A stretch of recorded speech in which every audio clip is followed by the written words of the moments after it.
Again. Fields to the end zone. Moore. Touchdown. With time. Throws it short. Foreman with the catch. Foreman to the end zone for the touchdown. Warriors' long pass of the day is 15 yards, and it's intercepted. Picked off by Jalen Johnson.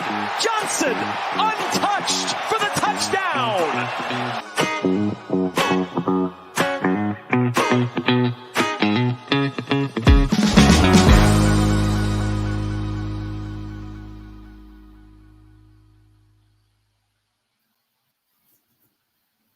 What's up, Bears fans? Welcome in to the Willis Twin Towers podcast. We're your hosts, Tim Willis, and my brother here, Jeff. Guys, the Bears are in Los Angeles right now, meeting with Cliff Kingsbury. So maybe this changes our views on the situation, but hey, we're going to find out here in the coming days what's going on. But like I said, they're in Los Angeles right now, and we're interviewing another offensive coordinator candidate. Jeff, why don't you say hi to everybody here? Hey, everybody. How you doing? It's good to see you all here. We got a really special guest for you guys tonight. Most of you know him already from Gabriel Talks Football right here on the Barroom Network. He's got 30-plus years experience in NFL scouting, 9 of which are right here as the scouting director with your Chicago Bears.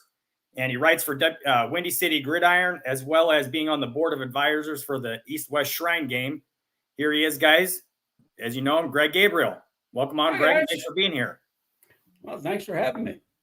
I forgot to shave today. I look like an old shit, by the way. Me too, Greg. Me too. Yeah, it's Yeah, but you're a lot younger than I am, man. See, I got this white thing. It's not that I'm old. I got this big white thing here, and my wife goes, "Will you shave that damn thing off?" And I go, "Yeah, I will." And then I always forget. Yeah, must be the dementia setting in. I'll tell you, it's a hassle, man. I hate shaving. I really do. And you gotta trim it if it grows too long before you can start shaving again. And I get it. Trust me, for sure. It only takes 5 minutes, but I'm too lazy to spend the 5. Me too. I know. So I don't want to. Yeah, it's been good. It's like I said, it's good to have you on. I don't want to, jump right into everything, but I know we don't have you for too long here. So I wanted to kind of get right into this whole situation here with the Bears and their staff supposedly or reportedly being in Los Angeles right now to meet with Cliff Kingsbury. Yeah. And I kind of wanted to get your take on that because from what I've heard, all the other interviews have been via Zoom, and now they're going out to LA to meet with Kingsbury, and people are saying, all this about Caleb Williams, that's got to be reading between the tea leaves. They've got to be going after him. So I kind of wanted to see what you had to say about that. I don't think that's necessarily the case. And a few of these candidates are over on the West Coast. So I wouldn't be a bit surprised that they're, doing a little West Coast tour and not just seeing Cliff. So he's just part of the itinerary. My personal feeling is he's not going to get it. Just based on all the other interviews, they're all stacked in one direction, and it's a continuation of the offense they've been running. It makes the changeover a lot easier because really there's not much difference. It's pretty much the terminology is going to remain the same.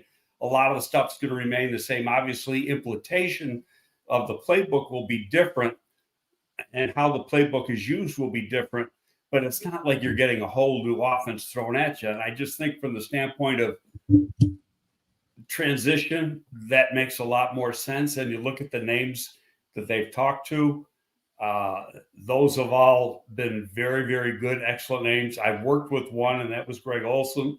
I worked with him, it's 20 years ago now, when he was on Dick Geron's staff. He was actually Rex's first quarterback coach. And, I think the world of him. He's a great coach. He's been a coordinator in the league. He's been in the McVay Shanahan system for years and years and years, so he knows it inside out. So does Waldron. I mean, in all honesty, of most of the guys that they've talked to, I don't think there's a bad one. It's who do they like the best.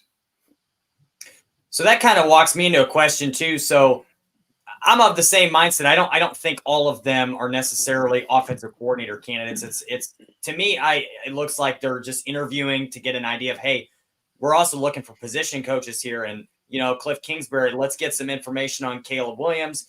Do you think that it's pretty possible that some of these guys that they're interviewing are in fact being interviewed more for position coaching jobs than offensive coordinator position? You could say that, but then when you know the people involved, they're not taking a job unless it's a coordinator job. I mean, that's what they're interviewing for. That's what they want. So now if they strike out on a coordinator job, and there's going to be a bunch of coordinator jobs open. So, and some of these guys like Waldron, we already know is going to interview at the Saints. Cohen interviewed at Ohio State for that job. So, he's not going to leave Kentucky to be a quarterback coach in the NFL when he's already been a quarterback coach in the NFL. He's already been a non-play calling coordinator in the NFL. He left the Rams specifically because he knew he could never call plays with the Rams, with McVay there, because that's his job. So that's why I went to Kentucky. He wanted that play calling experience on his resume. So as good as he is as a quarterback coach, there's no way he's going to leave a coordinator position to step back down to a quarterback or a coordinator position to step back down to a quarterback position in the NFL. I just don't see it happening because of the reasoning he left LA in the first place. Yeah, that makes sense. Now, Greg also, could be a different story because Greg's getting a little older and, you want to stay in the league as long as you want. If Waldron ends up being the guy, could he be the quarterback coach? Yeah, I mean, that's a possibility. And the same with a couple of these guys. But like Brown, for instance, who's he had the title of coordinator in Carolina, but Frank Reich was the coordinator until he got let go. So, that's a situation where, he could, but he's been interviewed for head coaching jobs too. So, and he's another guy that's, highly thought of. So could they be candidates? Yes. Will they end up with jobs here? I'd say it's more maybe than yes. You got to see how everything plays out throughout the league and who gets hired where and what jobs are available. And in some cases, that could be a month off because depending on, who's standing, who finally gets a job. Well, that being said, do you have a favorite yourself, and who do you think actually ends up getting the job in the long run?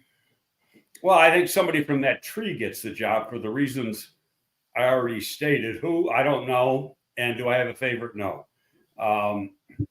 That's Ryan Poles and Matt Eberflus decision. The guy they feel most comfortable with, and they think, his vision matches their vision the closest, and they feel can do the best job with the people here. Now, I believe, and until we actually see something different, I believe JF's going to be the quarterback here. And for various reasons. I listened to the press conference a number of times. I counted at least 5 votes of confidence that various people gave him between Poles, Flus, and Kevin Warren. And you read between the lines. I spent a lifetime being part of these situations and, my whole adult life, basically. And so, you know how to read between the lines and what people are thinking. And then when you have conversations with people around them, and they talk to people around the league, not many people, football people. And it's funny because, like Sylvie on ESPN, he's like very anti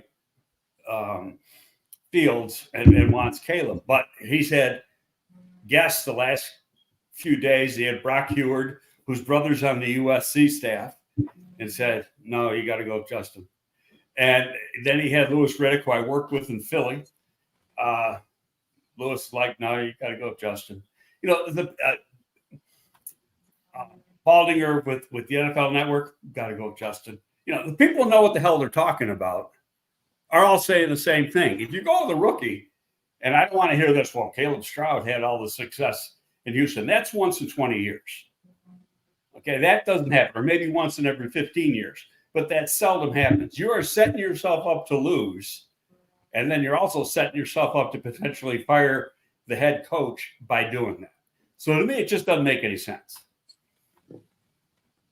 Yeah, I tend to agree with that for sure. And Jeff and I have been on the record from early in this process that we thought Justin was the guy too. And when you listen to these other podcasts and other people talking about this, and so many people heard differently from what Poles and Kevin Warren and Eberflus were saying about Justin, but I'm of the same mindset. I heard that they have confidence in Fields, and that it sounded like Fields was going to be the guy until we're told otherwise. Right. And if it's not the case, then it's not the case. And I'm wrong. So what? You know, right. And you know, you think I'm gonna? It gets hilarious on X because, you know, people come at me every day. You're wrong. You don't know what you're talking about. You're too old. Nobody wants to talk to you. You know, shit like that. And I laugh it off. I could care less what they say. I could care less what they think. And if I'm wrong, so what? Is it the end of the world? No, I'm going to be supportive of whoever the quarterback is. I just don't think it's a smart idea. And I think at the end of the day, let me take that back. I think at the end of the day, they're going to draft a quarterback. I don't think they're going to draft a quarterback with the first pick in the draft. Somewhere along the line, they're going to take one. We agree. So speaking of the draft, Jeff and I are from South Bend, Indiana, so we're huge Notre Dame fans. We grew up very close to Notre Dame. And there's a certain running back by the name of Audric Estime who is a monster. Right. So do you think that there's any evidence? We both feel like running back is actually a position of need going into next year. Do you think there's any chance that Audric Estime could end up in Chicago, or do you think that's more of a pipe dream for us? Oh, honestly, I think it's pipe dream. I think they like the guys they have. I don't believe. Well, I believe Khalil's going to be back. Herbert and Johnson's obviously going to be back. I don't believe Foreman will be back. He's on he was on a 1-year contract. Didn't suit up the last few games. Said something on social media that I would think might not have been liked too much by the powers that be. And I admit that I'm throwing a dart at the wall on that one. But just like following the Chase Claypool situation, when he said something negative, he was out the door real soon. And in this case, you know, Foreman didn't play. So, you know, I don't think he'll be brought back. And even though I think that he might be the best of the three, but he's also the oldest, has the most wear and tear. Will they draft another running back? Probably. But will it be, you know, Estime's a pretty damn good player. You know, is he going to go in the first or second round? No. You know, I think part of it will be what his workout is. I don't know how fast he is. I know he's fast enough, but what's that? And you know, I think he's more like a late day 2 guy. And is that an area where they're going to take a running back? And you look where they drafted Roschon, and second, the history of how the Chiefs drafted running backs. They're not going to always spend a real high pick on a running back when history says you can get them on day 3 and they're going to come in and they're going to be really good players. Right. And I don't think Estime lasts till day 3 myself. I mean, the guy's really good. There's really not, other than what is his exact speed, and he plays fast. I mean, he runs away from people at times. I don't see a weak point in his game. He's an inside runner, he's outside runner. He can block, he can catch. What else is he supposed to do? But his style, I don't think will keep him in the league real long. I mean, He might be a one contract guy. Okay. You can, like I was gonna say, you kind of answered the question that I had. Is more or less where in that range do you think he would fall, and is it's an area where the Bears would actually go after him? Because he does, like you say, have an all-around game from what I've seen watching enough Notre Dame football. You know, he does everything pretty well. So I was just kind of wondering. There's a few guys from there that I was surprised stayed in school. You know, I thought they'd come out, but I think part of it is they're buying into their team. And so they decided, you know, go back. I like Cross. I thought both of the defensive tackles would come out.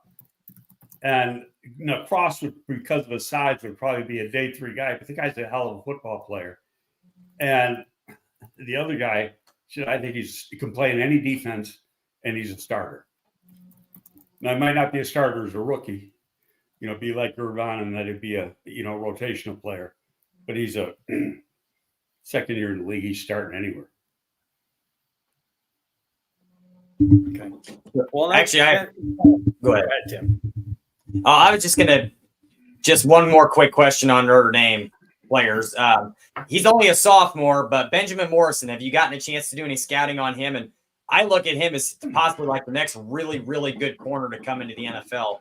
I think he's first round pick a year from now. He shut down Marvin Harrison Jr. almost completely. Yeah, no, he's legitimate. I mean, the way he played as a freshman was over and above a freshman. You know, I mean, he was beyond his years. Came back with another strong year this year. You know, I don't know all the corners are going to be in next year's class yet, but you got to figure on average probably 4 go in the first round. Are there going to be 4 better than him? Well, they better be damn good if they are. Now, obviously, at that position, measurables mean a lot. You know, it's a stopwatch oriented position. His play says first round, but now if he, you know, runs, and I'm being kind of sarcastic here, he turns around and runs a 4.6, well, then he can flush that down the toilet. He's not going in the first round.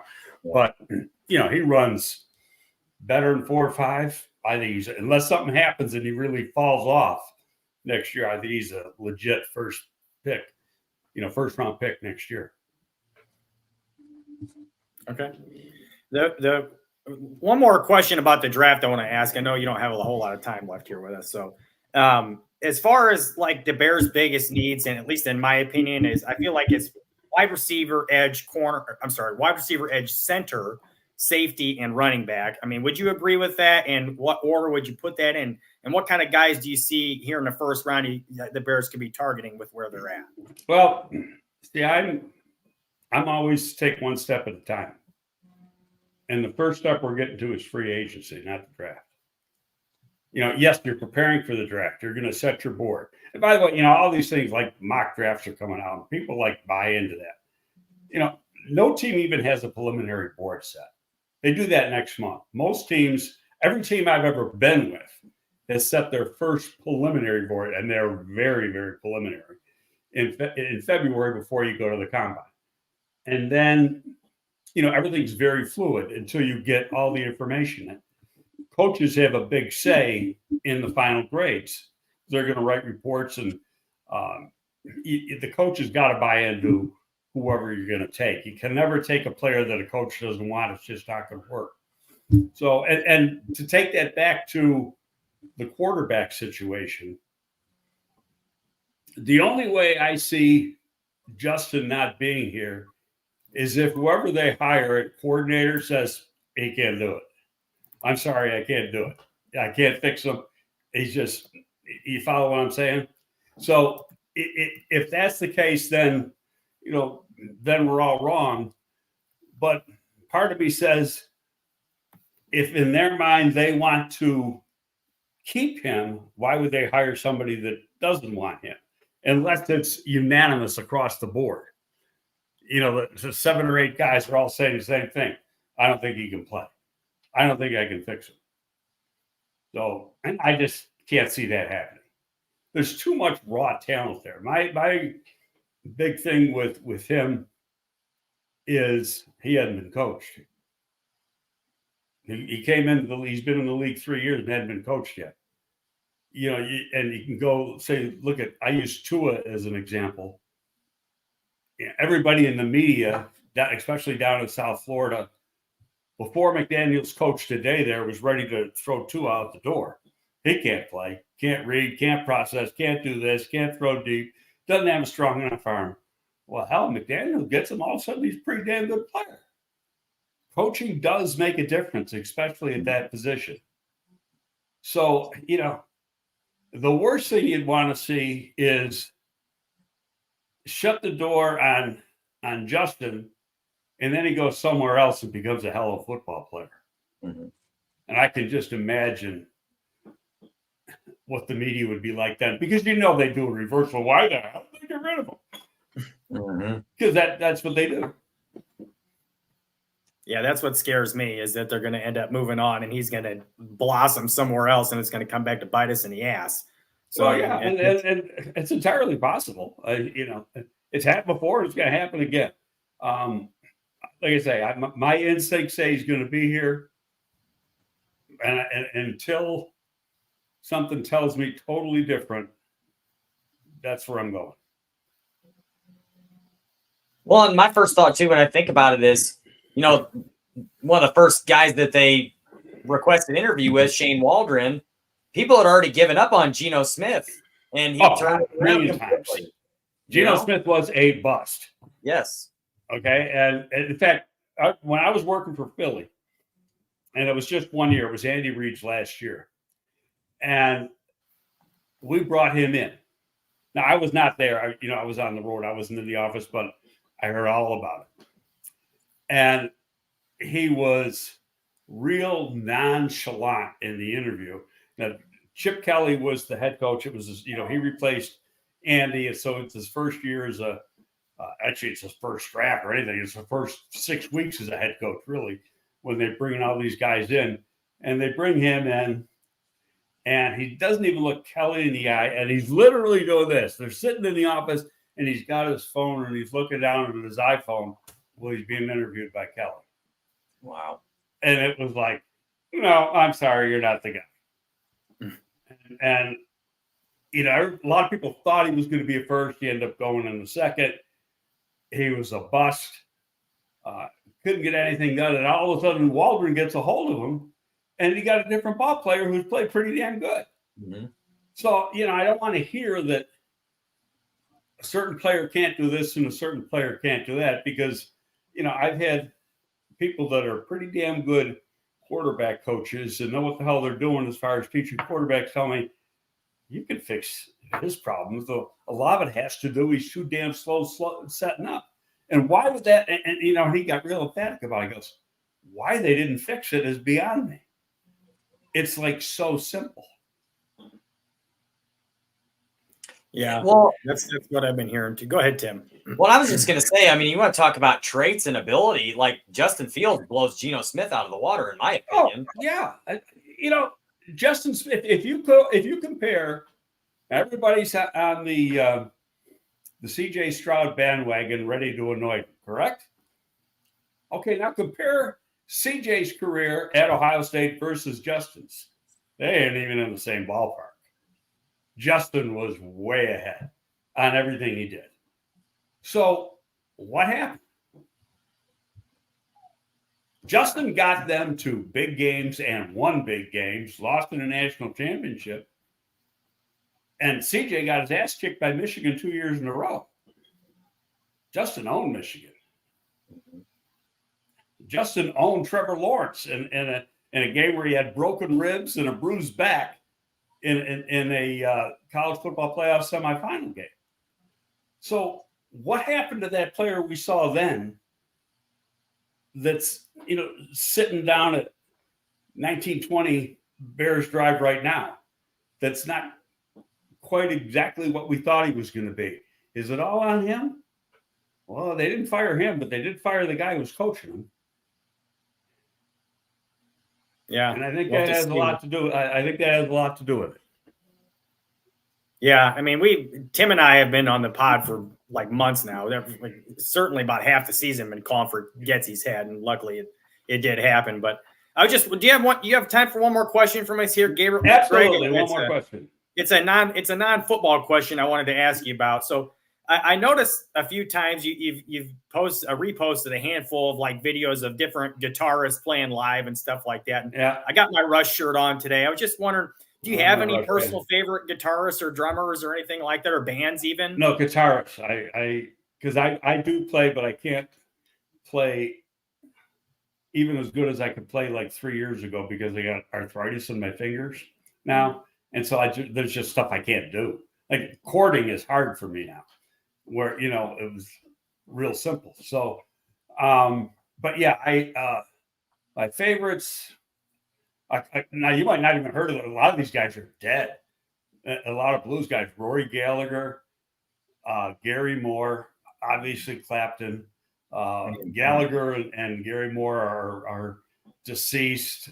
Joe Bonamassa, Kenny Wayne Shepherd, all these guys. Like Kenny Wayne, I've seen probably a dozen times. Seen Joe 6 times. Seen Clapton 10 times. But that's the kind of music I love, classic rock and blues, and that's what that's all I try to play. Yeah, we're big Clapton fans too, and a lot of people don't know that Clapton actually played the guitar part on "Why My Guitar Gently Weeps" by the Beatles, the George Harrison song. It's really, really good. So yeah, but anyways, we appreciate you being on, Greg. It was great insight today, and if you're ever willing to be on again, we'd love to have you again. And if you guys are unfamiliar, GTF Gabriel Talks Football is another show here on Barroom Network. Check it out. It's usually on Tuesdays. But just follow us on Twitter. You can find it. He's at GGabe Football. Again, we really appreciate you being on, Greg. And like I said, we hope to see you again soon on here. Well, thanks for having me, guys. I really appreciate it. And have a good rest of the show, and talk to you later.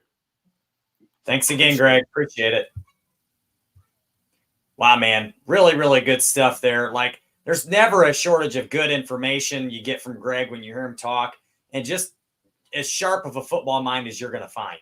I love being able to just listen to him, even on GTF. Just, you ask questions and he gives you a good straight answer. Like, and he's not here to please anybody. He's going to tell you exactly how it is, exactly as he sees it.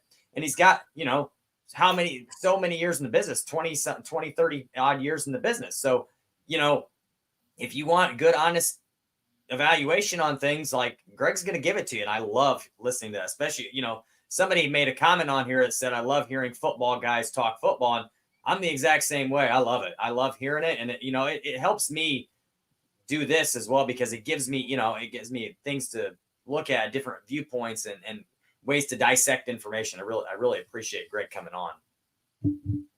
Yeah, I was just going to say, first of all, I see a lot of compliments in the chats, you guys, both for us and for Greg. And first of all, we really appreciate you guys. We appreciate your presence here. This is what allows us to do what we do, is having you guys here. So please continue to come on. And like I said, give us a follow on Twitter. I'm at JAW0235, and Tim is at Tim Willis 24, sorry. And at Barroom Network is Aldo's channel for you guys to check out as well. So we will answer some of your questions later on in the show, but I do want to kind of piggyback off of what you were saying, Tim, with Greg, and that's exactly right. He's going to be true to his word. And, sometimes he may be a little bit abrasive, and some people may not agree with everything he says, and nobody's going to agree with everything everybody says. But at the end of the day, his experience speaks for itself, guys. And I'm always going to take anything he says and use it in my own process of evaluation. So anything he says, you should definitely take seriously, because it probably means something. He probably either knows something or he's experienced it himself. So, he's a great guest that we've had on here today. And like I said, I hope he's on again in the future. And you guys should definitely check out Gabriel Talks Football here on Barroom Network. So with that being said, I want to mention something he was talking about earlier with the Bears and their coordinator search and everything. And some of the people who have been on talking about the Bears situation and whether or not they should move on from Justin and draft Caleb. And Greg mentioned the Brock Hewitt interview, and there's been a couple other people who've been talking about it as well. But I've been hearing a lot of people mention leader of men, and I've heard it more than once. Josh Lucas gave an interview where I heard him say that recently. I think it was yesterday on I think it was on 670 also. So, this is one of those things where the leader of man that you have in the building right now. His teammates gravitate to him. He's got all those intangibles that Greg has mentioned are like half of the process here. Josh Lucas said the same thing in his interview on 670. That part is half of the battle. It's not just the tape and what the tape says. You got to find out what's going on with the man, the person, the football character. And it's not just about the human being. It's about the football character. Does he love football? Is he obsessed with football? And, we know where Justin Fields stands with that, guys. We've seen it for 3 years now. Do we know that we're going to get that from one of these quarterbacks in the draft? And if the Bears pass on one of these guys that we keep talking about, Caleb Williams, the main one, you're going to know why. It's probably not his on the field play or his tape that he's showing. It's probably because of those other factors that they're not seeing enough of. They're not seeing enough of that leader of men, or they're not seeing enough of that football love, or something in there that's not clicking. So to me, it could very well go a variety of different ways here, guys. I wouldn't be surprised to see him stick with Justin or to draft a quarterback. It's all going to depend on that evaluation, and we're really not there yet. So, but again, guys, I would not be surprised to see them stay the course with Justin and stick with continuity. And I did see somebody say something about, I think it was on 670 also, and it might have been one of those interviews I was just talking about. Somebody had mentioned that this scheme may not be, that Shanahan-McVay scheme might not be best for a guy like Justin Fields. And you're probably looking to stay with that scheme if you want to bring in the rookie to work in it. And I don't necessarily agree with that. They brought in this scheme last year with Justin, so to me, that's just the offense they want to run. I don't think it has anything to do with the prospect they're going to bring in. I think that's just what they want to run. That's what they want to do. So, or whoever, if they stick with Justin even too, is what I was trying to say. So, to me, that's kind of the direction with that. It could go either way, but the point of emphasis here, guys, is the man. Who is he a leader of men? Who is the person? Who is the football guy? Does he love it? Is he obsessed with it? Does he want to grind out tape hours? Can he take hard coaching? I think it was Josh Lucas on that interview mentioned, is he coachable? And that's a big deal, guys, because we know Justin's coachable. He's learned over the past couple of years. He's grown a lot. He's been able to take the hard coaching and the hard media criticisms. Can a guy like Caleb Williams come in and get his ass reared by a coaching staff and by the media and by the fan base and handle it and take the adversity? We don't know.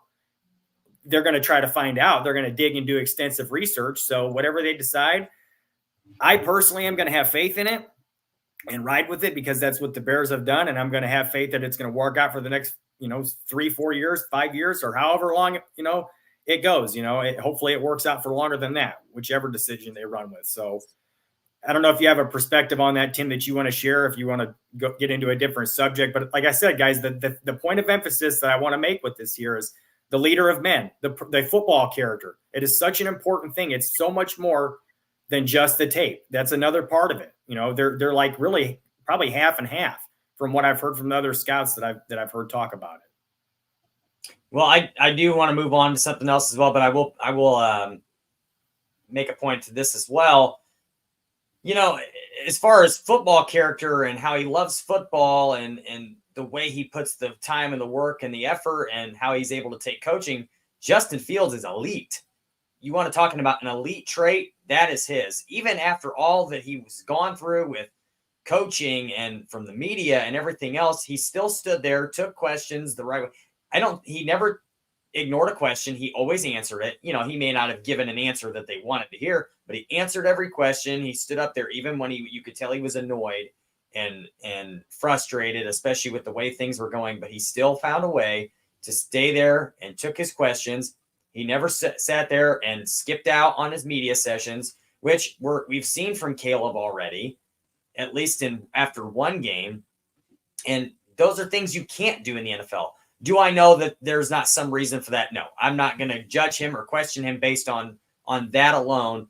But, those are things that are going to be looked at for sure.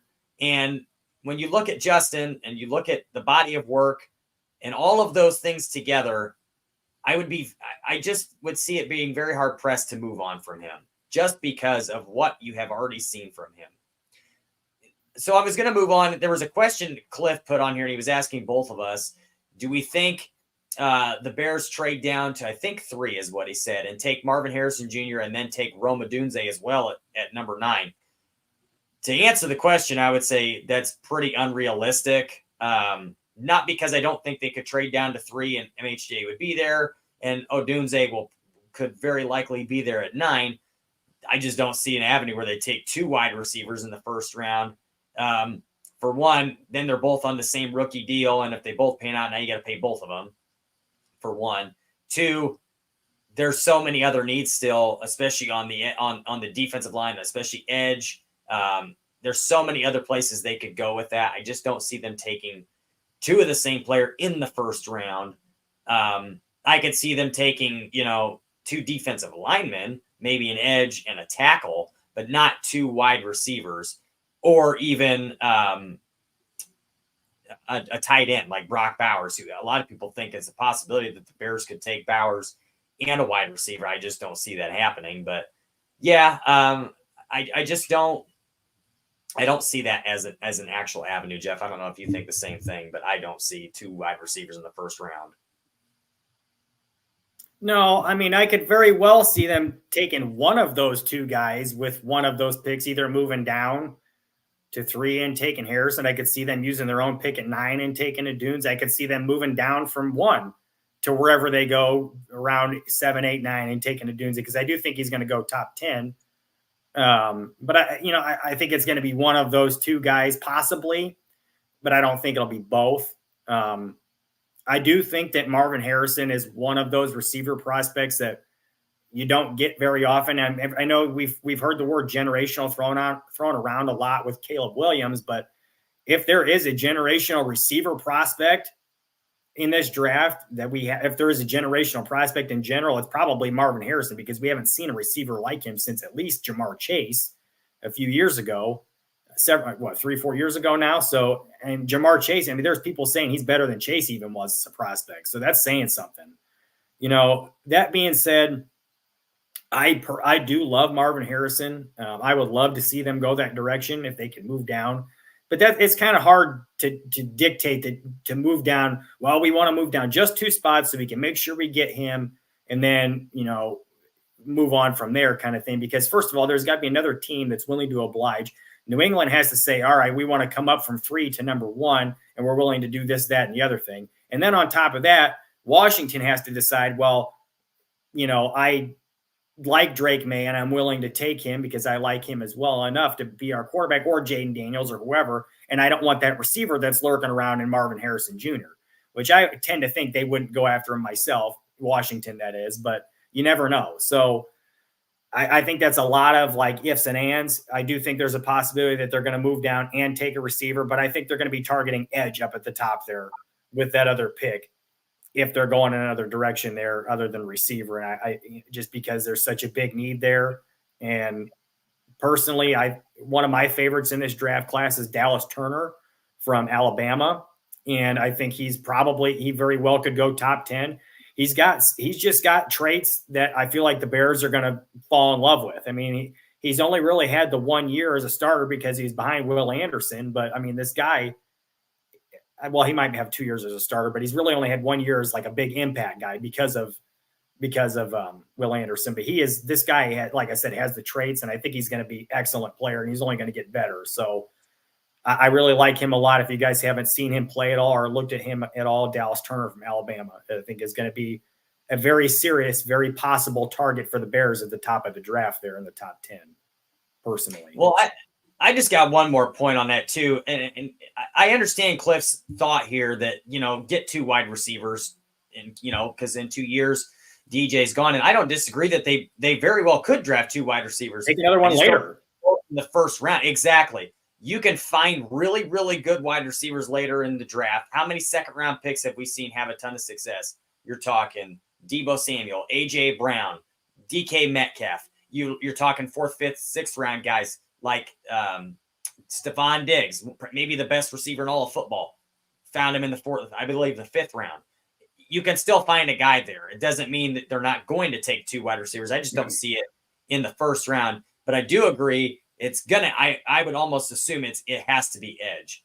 And honestly, if he passes the medical, I would love to see him take Letu, because that's the big question mark. Is he going to pass the medical? Sure, I agree. But I would feel a lot safer about it this year, knowing that we have Montez Sweat now. If Montez Sweat's not on the roster, that's a much bigger risk. Here's the problem, though. Here's my problem with that whole situation, though.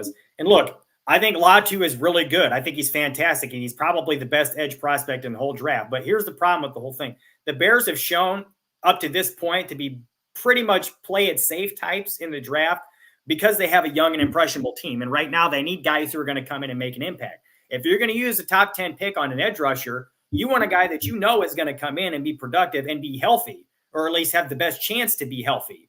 And if there's even a question mark on Latu's medical at all, I don't see them going that direction. So it's possible, but I don't know. And if the guy falls in the draft, then you're going to know that it was definitely his medical, because a lot of other teams are passing on him too. And there is a comment in here that Badass Warthog made that I want to get back on the screen if we can, Aldo, because it was an excellent point here, and I want to kind of talk on it here. I found it here myself. It's edge will be a top draft pick for Bears. They need one, and rookies are a lot cheaper than vet free agents. And not only just are they cheaper, the point that I want to add to it is how often guys do veteran free agents actually hit the market. It doesn't happen. Their teams are going to find a way to lock them up or trade them to another team who will lock them up. Teams they just don't let guys out. It doesn't happen that way when it comes to edge rushers. So I would highly doubt they're going to find one in free agency, and that's why you would go after one early on. And that's a good point that you made there, Warthog. So yes, it's more than just the money. It's also about the fact that they're just not going to be available, ones that are good enough. Whereas I feel like a lot of times you can find good quality starting pieces at like center, which I think there's going to be some guys in this free agency we could go after. Tyler Biadasz is one of my favorites. I liked him a lot when he was coming out of Missouri in the draft. Now, I don't know if he's a great scheme fit. I really haven't dove into that a whole lot, and I'm not an expert on that anyways, but I wanted to ask Greg about it, but we kind of ran out of time. But I think that could be a possibility, going after something like that. And I really think veteran center makes more sense anyways, guys, because we need someone who's going to be able to come in, regardless of whether it's Justin or a rookie, who can make protection calls and who's got experience in this stuff. Because if you bring in a rookie center, it's just going to make things more difficult, which I think they will draft a rookie center still, but I don't know if they're going to draft one with the intention to be the starter right away. But I could be wrong on that. It's hard to say. Well, to go back to the Letu thing too, a lot of people thought Peyton Manning would never play down a football again. And then he had the neck surgery. Well, that was in the middle of his career, though. He was already an established NFL player. That's a lot different with Denver taking a chance on him than like the Bears, who are investing their future in, a prime defensive piece. You know what I mean? My point of this, I'm not disagreeing with that. My point of it is they said after the surgery that his neck was the strongest it had ever been. It was stronger than it was before. So maybe the medical comes back on, and I wasn't using that to compare Peyton Manning to Letu. I was comparing it based on the injury. They may say, hey, his neck is now stronger than it's ever been before. Like, the surgery did wonders for him. I mean, he's played for 2 years now, hasn't had a single setback yet, and he's had unbelievable production. Do you see anything on tape? I haven't looked at his tape. I haven't really evaluated anything. Is there anything on tape that makes you question, he kind of shied away from this here, or you could see him maybe freeze a little bit here on this play? I don't know. I don't know. But as far as the injury, we've come so far with modern medicine. Maybe he's in a stronger place than he ever was. If that is the case, that kid's that's the first round pick, hands down, in my opinion, because he is far and away the best pass rusher in this draft. And it's not even close, especially with production and who he's gone up against. Even Greg has been on the record saying, without the injury, it's not close. This kid is the guy for sure. But to me, I would agree. It has to be, I would think it has to be defensive end. Has to be one of the first round picks. In my opinion, and this is just opinion, assuming we trade back in the first round, which I think they will, I don't know if it's going to be in the first. I'm going to guess it's going to be in the first 3 picks. My guess is 2, 3, or probably not 4 because they're already claiming they're staying with Kyler Murray. Whether that's true or not, who knows? But my guess is 2 or 3. If I had to guess one, I would say it's going to be 3 and not 2. If that is the case, and they trade down to 3, I do think you're looking defensive end and wide receiver. That's just what I think is going to happen. Do they take Marvin Harrison with number 3, or do they say, you know what, I like Odunze better at 9, and I can get this defensive end or pass rusher here at 3, and I don't think he's going to be here at 9. Who knows? Because I think that the gap between Harrison and Odunze and even Neighbors, it's not a very far drop off. As a matter of fact, I actually personally, I'm going to get crucified for this, but I actually prefer Odunze over Marvin Harrison. I just like his game more, and I think they're right there. And a lot of evaluators have even said, and this is coming from Greg as well, a lot of evaluators actually like Odunze better. So who knows? I know it's your opinion and you're entitled to it, even though it's a bad take most of the time. You're entitled to that. But I like Odunze. I personally do. And I like Odunze too. I love him. I think he's a great player. But if you think he's better than Marvin Harrison, you're out of your mind. Maybe not. Maybe not. I don't know. I just like him better. And I like him as a better fit for the Bears. And to me, a lot of it too is the yak is really, really, really good. And that's not necessarily a strength of Marvin Harrison. And you don't necessarily need that though. He's a down the field threat. He's an exceptional route runner. He's going to get open in the middle of the field. You need somebody who can be a big target. They need an X. And look, Romeo Dunes would be a great guy to have, Tim. Don't get me wrong. I'd love to have him here in Chicago. But if you're going to tell me Marvin Harrison Jr. is a possibility, shit. Especially like if they move down and still pick up another first-round pick and he's there waiting for him. I mean, you got to get all over that, in my opinion. But that's just me. I mean, and I think a lot of other people would agree with it too, but that's just, I mean, I would take him there if I could. So, but here's what I think could happen. And I kind of want to know what you guys in the chat think about this too. I really feel, and I want to talk about the centers too, because I see you guys talking about centers in the draft too. So I'll try to get to that before we get out of here. But what do you guys think about the possibility of the Bears moving down both from number 1 and accruing an extra first-round pick next year by moving down with that one, and then moving down again from 9 and getting another first-round pick next year? So then they would have 3 first-rounders next year. So then if you roll with Justin and things don't work out in that scenario, now you have 3 first-rounders next year. You've got capital to make a move to go get a quarterback if you need to. Maybe it's not number 1, but it doesn't have to be number 1 to find a quarterback. You guys know that. We've seen it. So is that a unique situation to be in? Yes. But if you're not 100% positive that Caleb Williams is your guy, then why not do that? Why not try that out? You know what I mean? Move down and have 2 first-rounders next year? Shit. I'd be on that if I could be and roll with Justin. You know, you get now you have 2 first-round picks still this year. You know, maybe they're not as high as they would have been, but you probably have a top 10 and a top 15 or 20 in that scenario. So you get 2 really good players in that scenario with 5 years of team control, and you have 3 next year possibly with 5 years of team control if it's working with Fields. I mean, that's a win-win to me. So I kind of want to know what you guys think about that. But what do you think, Tim?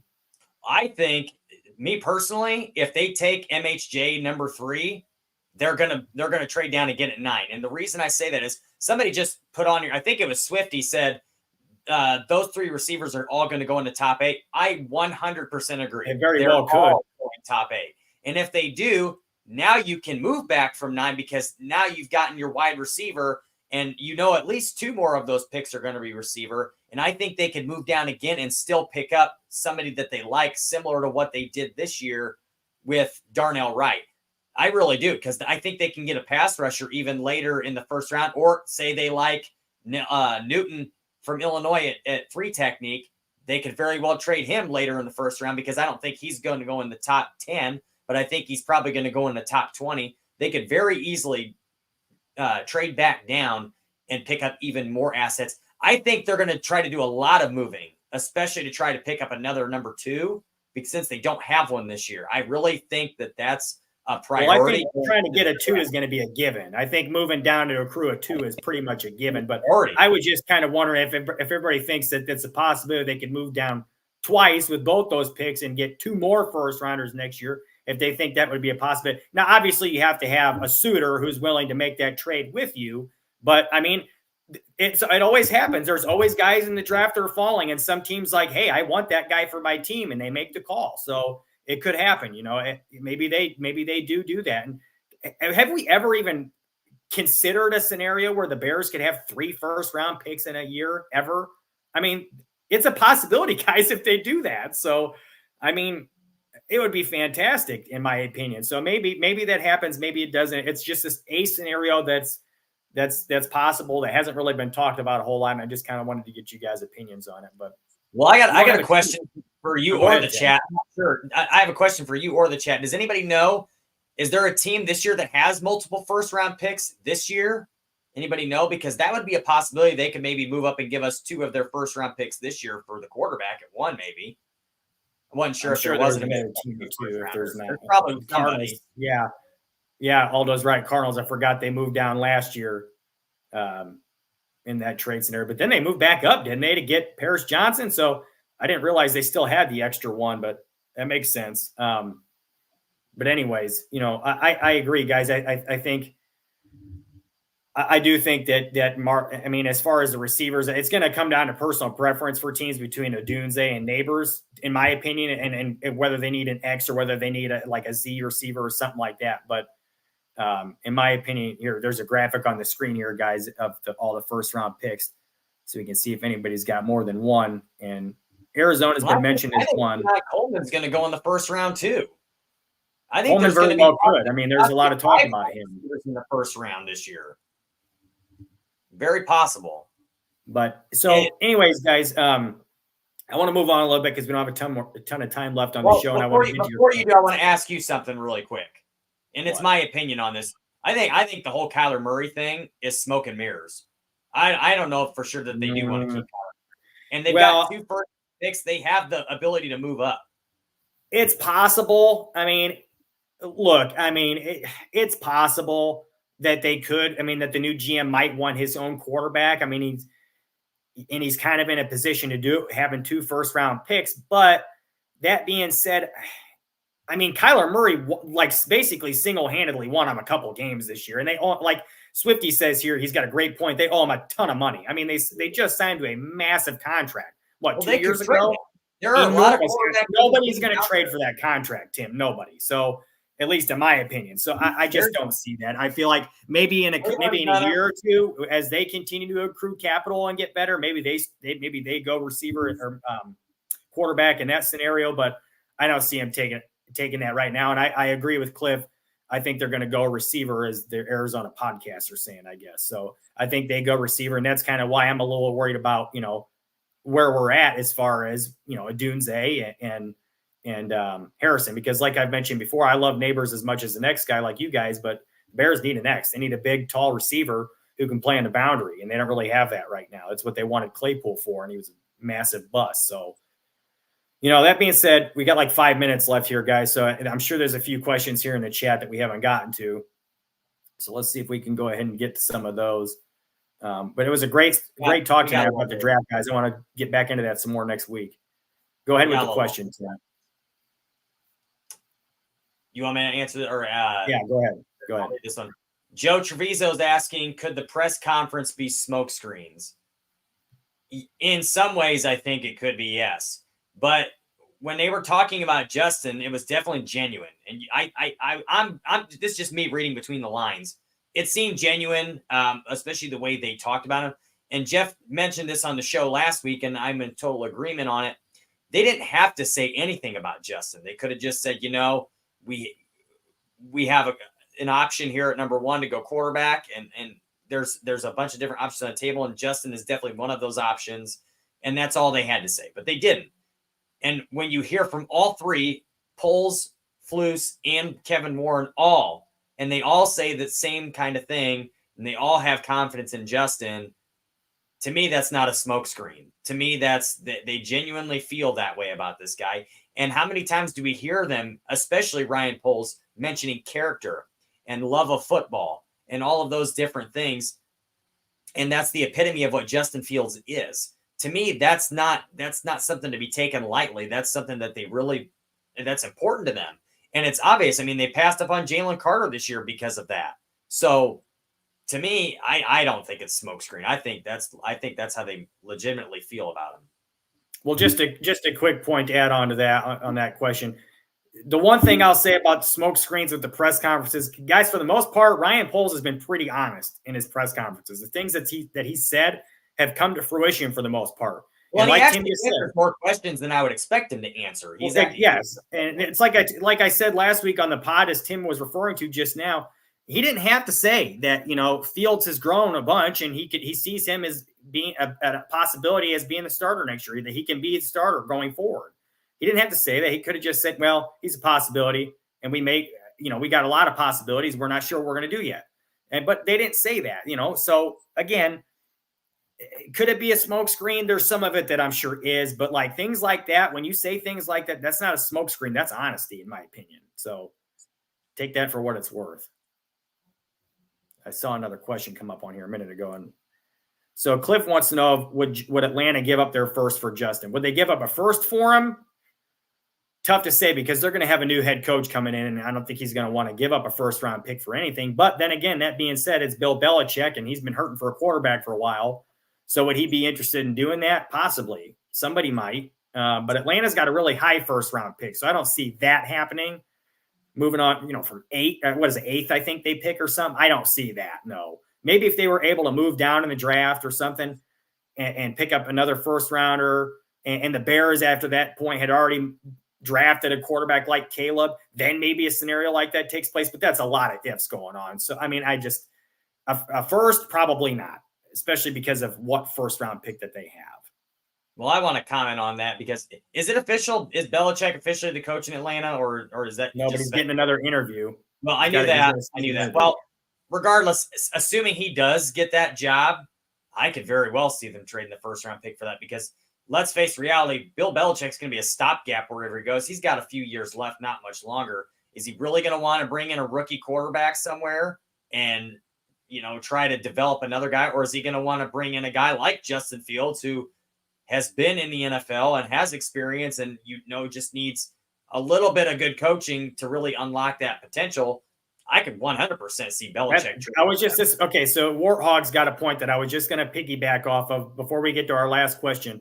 So yes, Atlanta may want the number one pick. I think that's way more likely that they're going to try to move up to the number one pick than try to trade for Fields. I think it's more likely they try to move in with Chicago and say, hey, we want that pick. You interested in moving down to 8 and us getting like a major boatload haul of picks back from Atlanta and possibly a young player like Drake London, which would be fantastic in my opinion.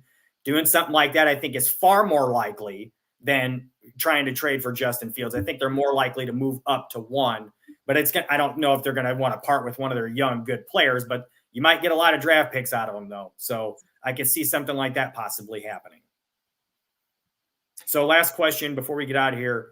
I'm not sure if it's Angel or Angel. Bernard wants to know, do you guys think that Chicago can pull off the Texans draft last year and trade up again from 9 to 3 and get 2 players like Stroud and Will Anderson? Well, first of all, they could based on the capital that they had, but I don't think they will because Poles has shown a propensity in the past to be more likely to move down and accrue more capital than to move up and get rid of capital. It's only happened, a couple times now where he's actually moved up in the draft. And one of them was to get Tyreek Stevenson, which obviously worked out. So it's going to be a guy he's got a lot of conviction in. So I agree with Cliff. This is a really interesting offseason. It's going to be, I'm really interested to see first and foremost, like Greg was talking about, what they're going to do in free agency, because that's going to give us a really big tell as to what's going to happen in the draft and which directions they could go as far as, who they acquire in free agency and what guys they still need as far as like starters at different positions. So I'm interested to see where that goes. So like I said, I think that that's going to happen? Probably not. There is one last question here I'll answer because we're out of time, but I feel like it'll take just 2 seconds. So Laz wants to know if teams are willing to give up 3 first-round picks for Caleb. What can we get for Fields? I mean, reasonably, maybe a second-round pick, maybe a high second-round pick, depending on the team. It just depends on who's looking for him, who wants him, and who's willing to part with what. I think a team who needs a quarterback would be very much willing to part with a second-round pick because people keep saying, you got to pay him, you got to pay him, you got to pay him. Well, the 5th-year option, guys, is like $22 million. That's not that much. That's like not even half of what the top quarterbacks are getting paid. So even if the Bears stick with Fields and pick up his 5th-year option, so what? You pay him $22 million. Is he worth that right this second? Probably not, but he very well could be next year. And if he plays up to his potential next year, he's being underpaid. So now you extend him, and it's a good problem to have. So guys, I mean, really, I think that whole reset the clock and get a guy for cheaper and Fields is, you have to pay him and all that stuff. I think that's way blown out of proportion because I don't think you're going to have to pay him anywhere near as much as everybody thinks you will. And it's not going to happen as fast as you think it'll happen, because you're at least 2 years away from actually getting an extension because, they're either going to pick up the 5th-year option or they're not. And if they do pick up the 5th-year option, it's like I said, $22 million. So that's not that big a deal, guys, in my personal opinion. So like Cliff said, it's going to be an interesting offseason. We're going to see what happens here. So we're out of time, though, unfortunately, guys. This is a fantastic episode tonight. We got a lot of great insight from Greg. You guys were great in the chat tonight with all your questions and your comments and your compliments. Just wanted to remind you to please give us a follow at Barroom Network. Jeff. This is on Twitter X, guys. Go ahead, Tim. What were you going to say? Well, you're lagging, so you're not going to be able to get it out. So I was just letting everybody know. It was you that was frozen. So I'm at JAW0235 on X or Twitter. Tim is at Tim Willis 24. And again, guys, at Barroom Network. If you're not following us already, please do give a subscribe here on YouTube. And we appreciate your viewing, and we'll hope to see you next week, guys. Same time. Bear down.